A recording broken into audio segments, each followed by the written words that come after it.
Thank you so much for being here with us today. We have Cynthia Moore, and she's just going to tell us a little bit about herself. So can you just tell us how you got started in media?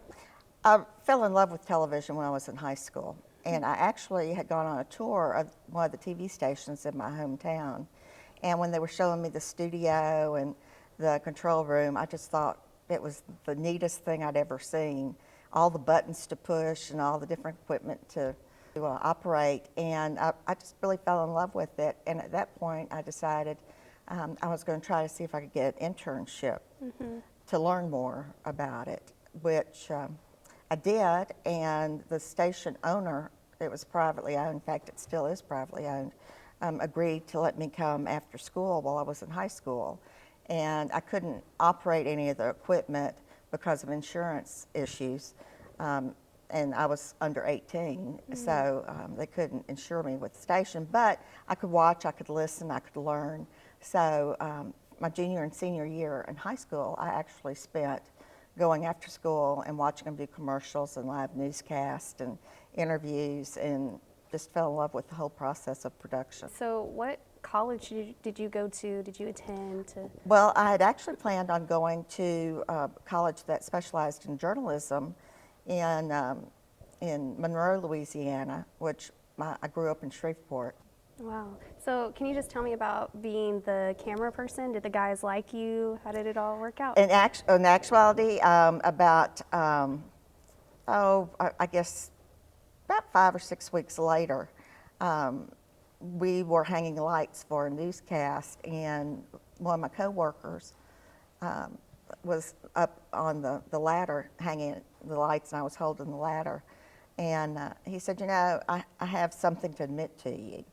And said, well, what was it? He said, I really was one of the naysayers about you coming to work here, because I thought, oh, great, now we're going to have somebody that we're going to have to do her work for her. And he said, I can't go on knowing I said that, so I want to formally apologize to you.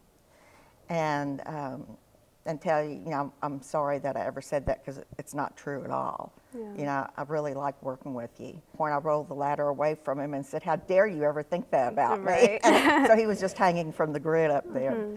Of course, I rolled it back. But, you know, it was a nice confirmation to have one of them say, you know, I was wrong.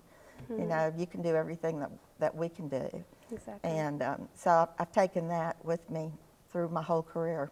Wow. So how did you end up being a great professor here at UNC? I love working with students, and even when I was in college, I worked with my professors at my undergrad school to bring students to the studio and let them actually see newscasts and learn about the real world of news while they were learning the theory and concept, because I think both of them work together. You have to know both sides of it. You have to know why you're doing things, and you have to know how to do it, but with the actual practicality of working in the studio, it just varies what kind of equipment you have.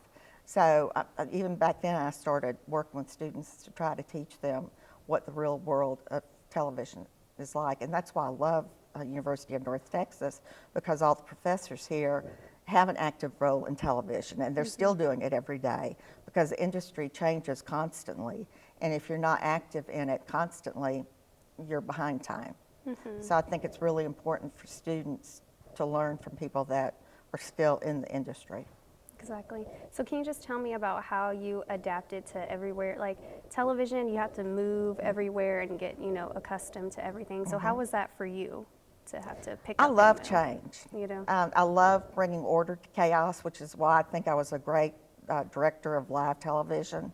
You know, I've done everything from directing newscasts to doing 8-hour telethons or 24-hour telethons where we're live on the air.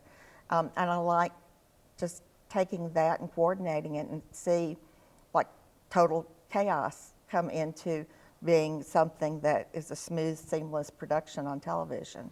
Also like educating people. And to me, television and the news field does just that if done properly. It educates and teaches the public gives them the information that they need to make proper decisions to make their life better. Sounds great. Well, thank you so much for being here with us today. Well, thank you.